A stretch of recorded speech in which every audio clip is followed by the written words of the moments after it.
Hello everyone. Alright, so this is the last step before we can actually try to make a beat with these sounds that we've made. So we're going to import these sounds into Soundtrap and add some of the processing and effects that come with Soundtrap. So we're going to start with the kick drum. One way to do this is click Import File. This should feel pretty familiar. I made a new folder just for my cropped samples from last time, just to make them easier to find. So I'm going to start with my kick 1.1. And when I'm designing drum sounds, I like to hear kind of a rhythm, just because it just helps me understand like how is the sound going to actually function. So what we can do is take this sample right here, and we're going to paste it a few times just on the timeline view here. One thing that can be very helpful is setting the grid settings. So if you want everything to kind of be just like it is in a step sequencer, click 116. So now everything's going to be just locked to 16th notes. Just makes it easier to find where the beats are. So I'm going to click this, press Control C to copy, paste it, get a couple sounds out just so I kind of hear a pattern going, and let's see what that sounds like.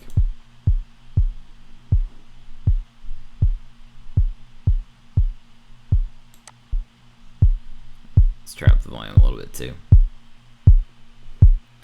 Alright, so now we're going to click the Show Instrument button, and we're going to start adding some effects. So click Add Effect. A good place to start is an EQ or a filter. In Soundtrap, they have the Parametric EQ, an equalizer, and there's also a filter here. So this can get complicated pretty quickly, and sometimes it really just depends on what you're looking for. So why don't we start with this Parametric EQ. So this is going to shape the high, medium, and low frequencies of this sound. One way to set a parametric EQ is to pick which one. So we're going to start with the high frequency. I'm just going to turn the gain all the way up. So I'm hearing how that's kind of adding a little bit more of a click to the sound. So I'm going to move this frequency around.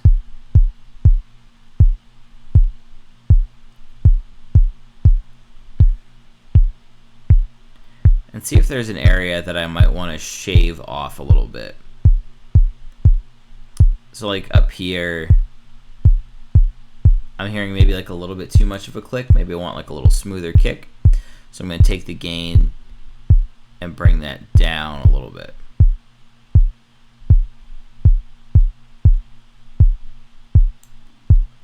So that's just a little smoother kick.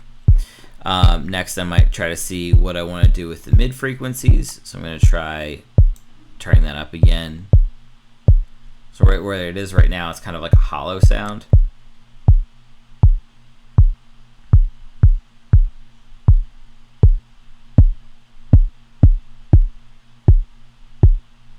So I'm kind of, the low mid frequency actually sounds kind of good. Maybe to compensate for what I took off in the high end. So I'm going to try adding just a little bit of that.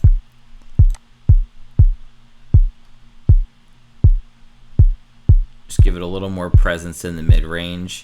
And we're going to try the same thing with the low frequency.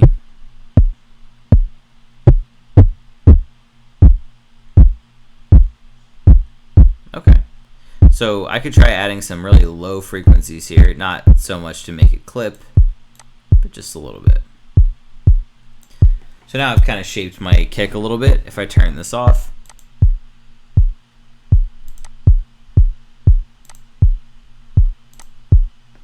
you can hear that it sounds more full. It's just, yeah.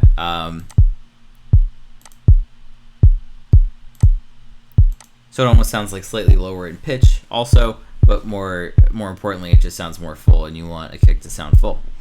So the next step is we're going to try a compressor. So this compressor is going to squash your sound, so there's less dynamic contrast. There's probably a lot of great analogies that I could create if I were, a cartoonist or an animator or something. But essentially, you would want to think of this as like, I'm just imagining like two people. One person's very tall, one person's very short. A compressor is going to make them both the same size. So the louds are going to be shorter, the lows are also going to be higher. So it overall can make just a louder sound because there's less contrast. So what we're going to do is click the compressor one. Let's keep our track going. Let's actually turn that off first so we can hear what's happening. So what it's going to do first is actually make it quieter. So I'm going to try actually compressing this quite a bit, maybe up to about there. And then I'm going to add a volume effect and just bring this back up. See if I can get it to about the same volume it was before. One kind of helpful way to do this is to check and see where the meter is hitting here. And see if you can get the volume to go just about back to where it was before. This is like a much punchier kind of kick sound. Might not want to go all the way up just so I can leave a little bit of room for the next step, which is some overdrive distortion. You could use any of these or none of them. Also, it's really depends on what you're going for. So you could have a very heavily distorted kick, depending on the kind of sound you're going for. Could also shave off kind of some of those high frequencies here, or just use it to add just like a little bit of extra presence. So without, with. So I kind of like how that is turning out. So at this point, I'm going to stop. And what would be great is if there was a way to resample in Soundtrap. I'm not sure of a way to do that yet, so we're going to have to just stick with Chrome Audio Capture. So we're going to delete those just so we just have one. You're going to set up Chrome Audio Capture again, start capture, press play. Go back to Chrome Audio Capture and save capture. And let's call this one Kick 2.0. And there we go. So to finish this up, you'll just need to re-import it back into Twisted Wave, chop it again, and then we have our final sample. So I'm gonna need to make a different video for each one of these samples because it's a little bit complicated. I just threw a lot at you.